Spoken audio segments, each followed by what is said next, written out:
Welcome to this weekend drive edition of Daily Drive for the last week in March 2024. I'm Jamie Butters, executive editor of Automotive News in Detroit. And I'm Kellen Walker in Las Vegas. Today, we're breaking down some of the biggest stories in the auto industry from the past week and looking forward to what's in store in the days ahead. Today on the show, our own Carly Schaffner joins us to talk about Hyundai's big presence at the New York Auto Show. One of the biggest announcements that they made, aside from the vehicles that we saw, was their intention to create a high performance sub brand, and they're calling it Magma. That's coming up in a few minutes, but first, Jamie, how you doing? All right, Kel, good to see you. I know you and Carly dove into a very, very deep conversation about how pretty much the New York Auto Show was the Hyundai show. But something stood out to me this week because we had Randy Parker, the CEO of Hyundai Motor America, on our LinkedIn Live. And he said something, Jamie, that caught my ears, and I think it caught yours too. Now, he didn't confirm anything, but he did say that Hyundai may be in the process of developing an affordable EV. Now, Jamie, do you think that more automakers are open to creating an affordable EV, especially on the heels of BYD having a presence in Mexico? And we know eventually they'll make their way to the US. Do you think this is partly in response to that? Absolutely. It's not only in response to it, but is absolutely partly in response to the Chinese competitive threat. You know, the Chinese automakers are so much farther along on this electrification journey, more advanced batteries, cheaper vehicle builds, and all that. We also know, I mean, everyone around the world is trying to get to an affordable EV. At least everyone, who's serious about trying to survive, right? We know that Hyundai's sibling brand Kia has said they're working on one. So naturally, Hyundai would have one as well. But Stellantis and Ford, Tesla is very actively at work on. People call it the Model 2, but we expect that to come out next year. To hit the kind of ambitious EV growth targets that automakers are looking for, they need more affordable vehicles. They can't just be selling $40,000 and $50,000 crossovers. If they can get down to something that's under 30,000, I think it's going to really pull the market, really reshape the market here in the US. I agree. And with that said, you spoke also this week with Jeremy Papin from Nissan. And now, Jamie, hear me out here. Nissan's midterm plan for the next 3 years, just to me, seems really, really aggressive. Globally, they want to launch 30 new models over the next 3 years, 16 electrified vehicles, and 14 ICE vehicles. Jamie, now they can't even get their best-selling Rogue off of lots. Do you think they may be slightly, not a lot, but slightly, maybe biting off a little more that than they can chew? I'm not too worried about it. I feel like, for the US, I think only 7 of those new models will be for this market.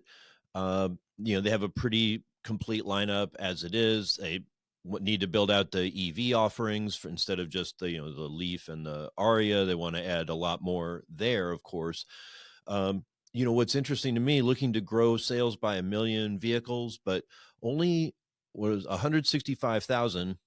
So what's that? About 1/6 of that would be in the US, which is probably its biggest market by volume. So that tells me they're looking at really a global push, probably especially in some of the less developed markets there in Southeast Asia. We'll see how it turns out. The Rogue thing, having 2023 Rogue still around in March is really suboptimal, but there were delays in getting the 24 launched and some lumpy deliveries. It looks like they're doing what it takes to flush those out. Obviously, if they have inventory problems throughout the year, they're going to have all kinds of problems. Right, because I don't want Nissan to end up like this next company, okay, Jamie? So unless you've been underneath a rock, all right, the last few weeks, Fisker has been in the news with rumors of the possibility they may file for bankruptcy. This week, Automotive News reported that Fisker is dramatically slashing the price of its top-end version of the Ocean crossover by 39%. Now, with that kind of price cutting, are we in the middle of the end? Because we're definitely past the beginning of the end. Or is this just one final push by the company?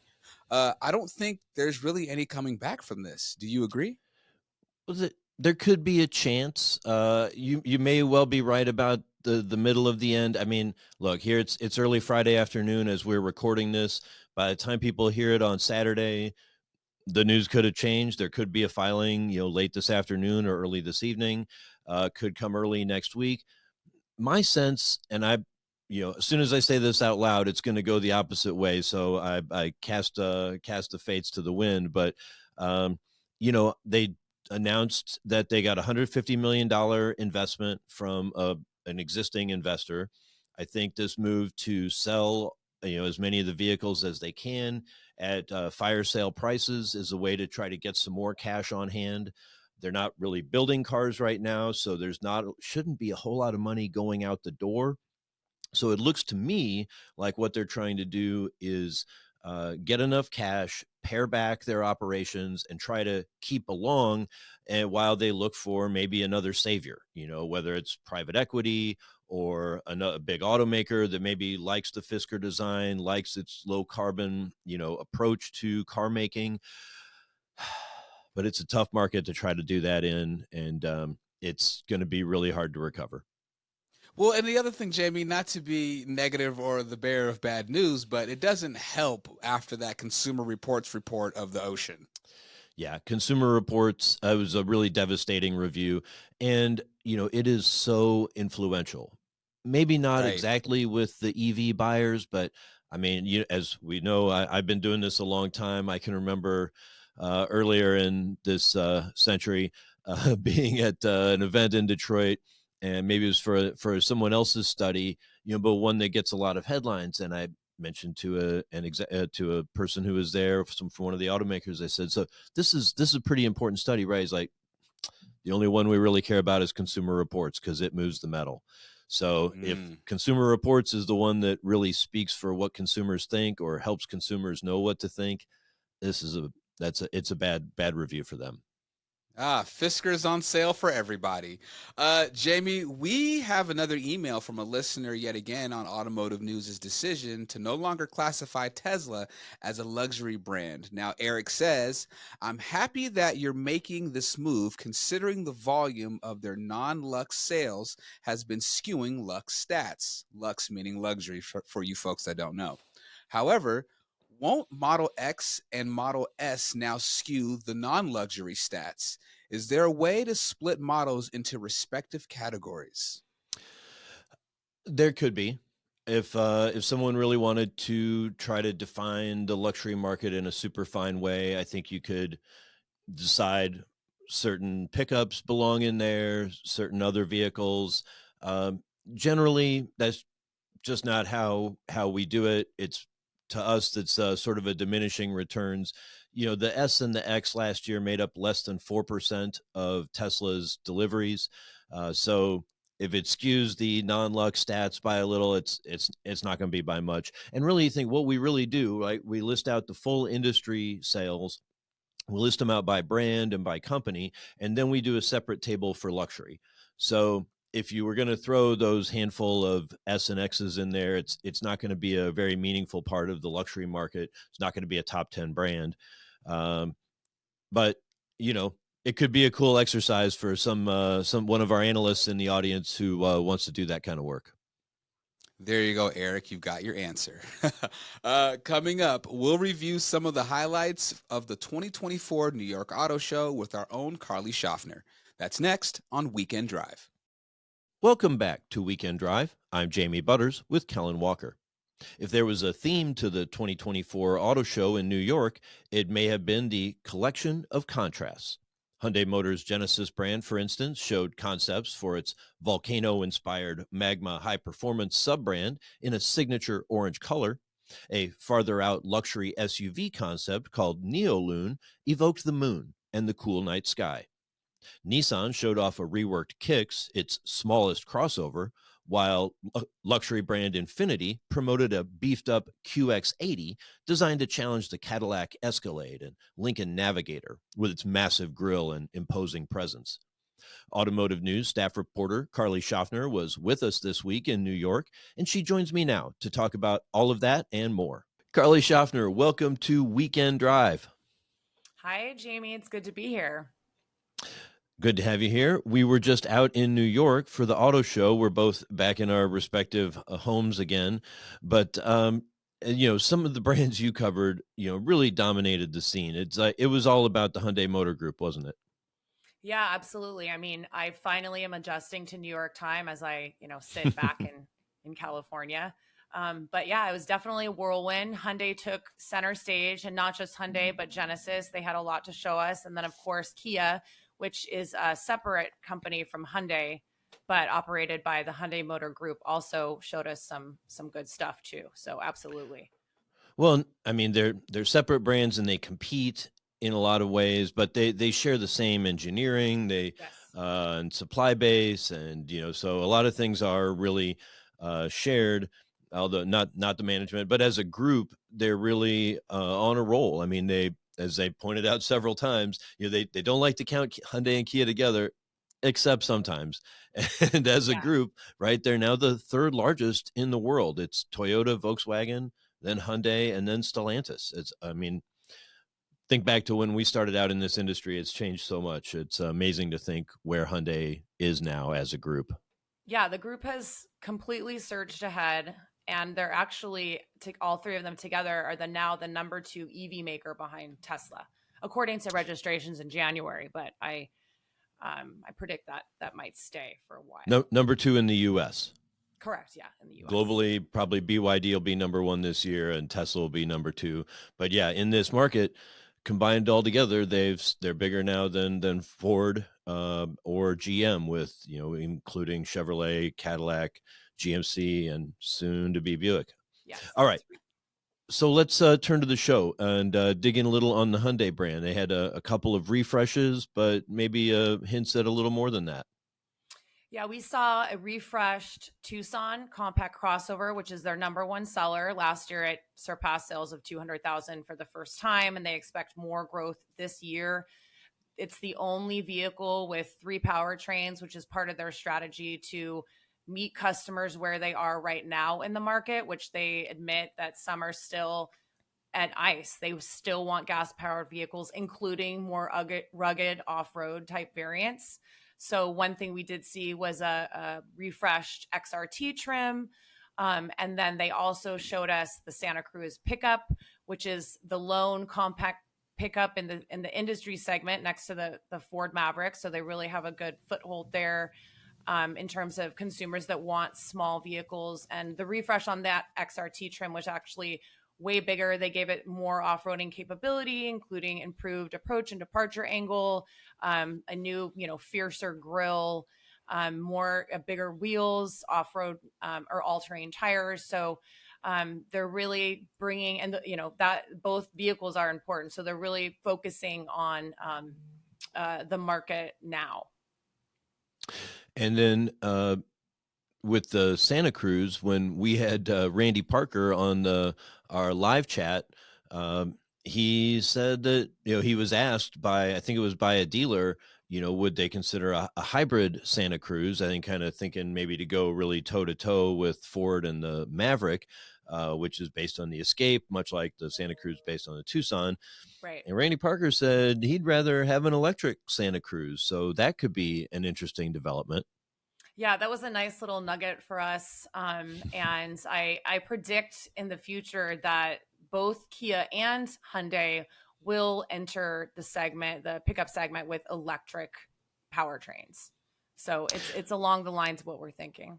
Yeah, he also alluded to possibility of a sub $20,000 EV, which was I think another nugget of news, but maybe not all that surprising, knowing that Kia has been talking about working on a $25,000 EV. So again, they always ultimately share the powertrains and the platforms. So if Kia can figure it out, Hyundai is going to figure it out.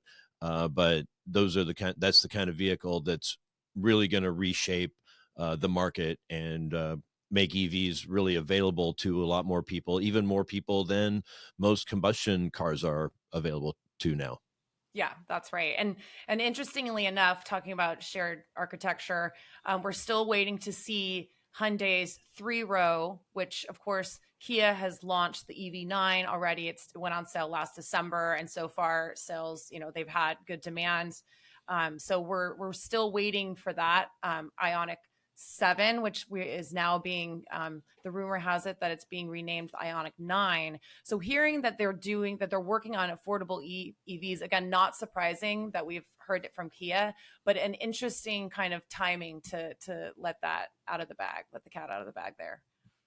Well, then on the other end of the spectrum, Hyundai's luxury brand Genesis had some cool concepts to show. Maybe I should say hot. Or cold, hot Both. and cold. Yeah. Yes, and actually, one of the biggest announcements that they made, aside from the vehicles that we saw, was their intention to create a high performance sub brand, and they're calling it Magma. It's represented on the concepts with this fiery orange color that we saw on the GV80 coupe concept that they launched last New York Auto Show, and that we've seen the production version now at the LA Auto Show, and that will go on sale imminently. So they showed that to us. They showed us the X Gran Berlinetta, which was actually more of a design exercise, but that will only be drivable in a video game. But we For did now, see it for Jose now. did say Yes, we want to do they what would they work on can to it. bring those to market as well. But yeah, that's the video game car. The video game car, and actually 2 years ago in LA, we saw a convertible from them, and convertible sedan. And one of the things that tied into the concept I'll get into in a second, the Neoloon, was the grill. They said that was going to Hmm. tease future EVs from the Genesis brands. But at the time, they said that they really wanted to have a flagship sedan. So it might not be the Berlinetta, but I would not be surprised if we see an ultra luxe sedan from them at some point, just as like, this kind of showpiece, but they'll be low volume, of course. But the dealers would love that. Hmm. So moving on, then we saw the G80, which is their biggest sedan, the Magma version of that, which is going to be made in low numbers for customers in the Middle East. That's kind of all they gave us in terms of production on that. And then we saw the GV60 Magma concept, which is based on their dedicated EV, the GV60. It's a subcompact. It's a little smaller than the GV70 size. It was lower and wider with a fin. It looked great. And that one, they said, will be the most near term as far as production level. And And then, just to be clear, right? sorry. It's magma with two M's, like from a volcano, not Magna, the supplier, whatever. Magma. Yes, Right. magma. Everyone was having trouble saying it. But Luke Walker, Donkervolka. Yeah. yes, okay, we'll have to edit that. He said during the panel that part of the inspiration was not just the color, but the fact that Korea sits on a volcano.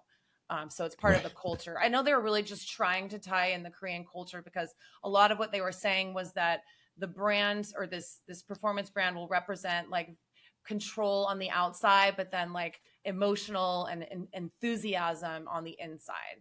And power. And power, yes, of Yeah. course. So there was one, the other Genesis, though, sort of the highlight really was this more far out concept, almost lunar in. Yes. Yeah, and this will be, they said, the next chapter for the brand, because they've really tried to establish themselves as a premium brand in line with rivals, and now they feel like they have momentum there. So they're bringing out this massive full size, and it only had 5 seats, but I assume I guess that it's going to probably be their answer to the 3-row, which is still missing from their lineup. I mean, they have the GV80, but it's pretty compact in terms of space in the rear and the way back. But this had the grill on that we saw on the X convertible concept in LA 2 years ago. It was I think they called it reductive design. So it was very minimal in sculpture. It was like sleek. Everything was very flush, including the roof rails, which I thought that was really cool. They popped in and out. And the side step popped in and out and then was flush to the body. It had coach doors.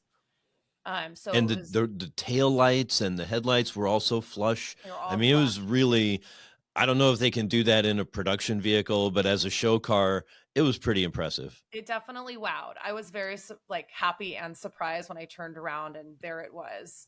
And one of the things about the coach doors, which even Jose told us, they've been highlighting it. He loved that. It seemed like they Hmm. said that the coach doors as a production piece are getting close in development.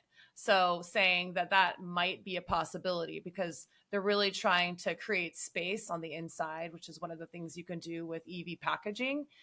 So we shall see if that carries forward. And of course, they prefer the name Coach Doors to the more vernacular Suicide Doors. And that is what I thought when they opened them. I said, "Oh, it has suicide doors. Cool." Yeah, they don't want to call them that. Yeah. And it does. I mean, it does have sort of that elegance of like the old horse and carriage kind of idea. So I don't know. Maybe they'll bring them into production. They seem overly complicated, but it, not having that B pillar makes a big difference for ingress and egress. So Yeah. we'll And see. that segment is so small right now, so it would certainly make their offering stand out. Mm-hmm. Mm-hmm. All right, so let's wrap up with the sibling brand Kia. As we said, they're like they have the same bones, but they wear different uniforms.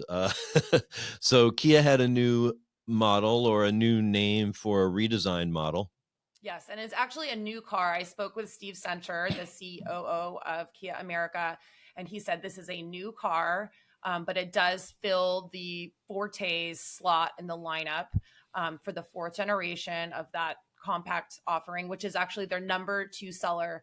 So while Kia and Hyundai are focused on EVs, they both still have entries in the sedan market, which is clutch right now because affordability is such an issue for so many entry level buyers looking at that segment.